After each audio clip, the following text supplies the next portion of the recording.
Les premières gouttes sur cette troisième étape du Tour de France avec 3 hommes à l'avant, on le rappelle, Jérôme Cousin en compagnie de Benoît Cosnefroy et Anthony Pérez, 1 minute 43 secondes d'avance sur le peloton.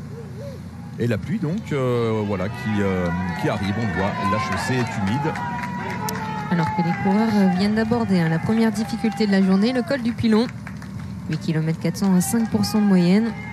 On va s'attaquer mais certainement sur le sommet pour aller grappiller les quelques points à aller distribuer, seulement 2. Ouais, c'est un col classé en 3e catégorie, le col du Pilon.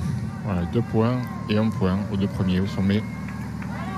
On rappelle que Benoît Cosnefroy, qui porte le maillot à pois, et Anthony Pérez, le coureur de la Cofidis, eh bien, sont à égalité au classement de la montagne. Ils ont le même nombre de points, 18 points chacun. Mais c'est Benoît Cosnefroy qui porte le maillot de meilleur grimpeur grâce à son meilleur classement général. Matteo Trentin, allez, on enfile les imperméables.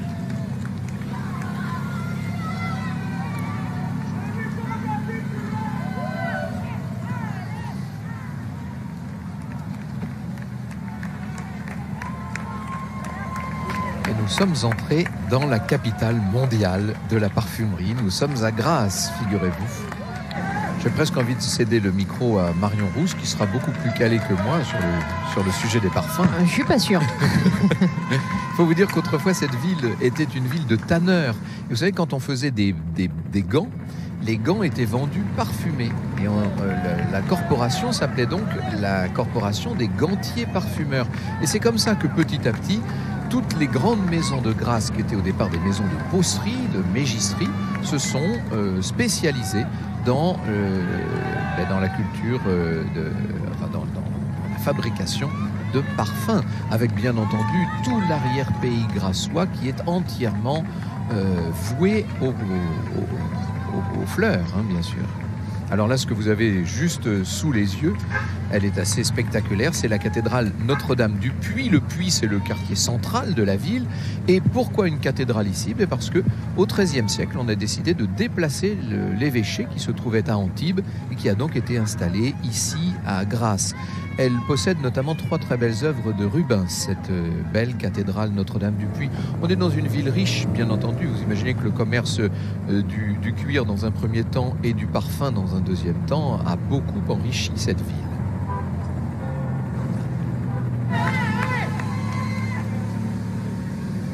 On ne peut pas évoquer cette ville de Grasse sans parler d'Édith Piaf, bien sûr, qui est morte là, qui est morte à Grasse en 1963, le 10 octobre 1963. C'est en tout cas là qu'on l'avait fini par l'amener. Où est-elle morte très précisément ?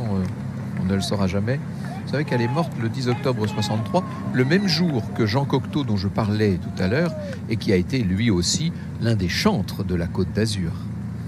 Évidemment, la mort de Piaf a fait de l'ombre à celle de Cocteau. Et ce que vous avez sous les yeux, c'est la parfumerie Fragonard, qui a été créée en 1926 par Eugène Fuchs et baptisée Fragonard du nom de la famille des parfumeurs.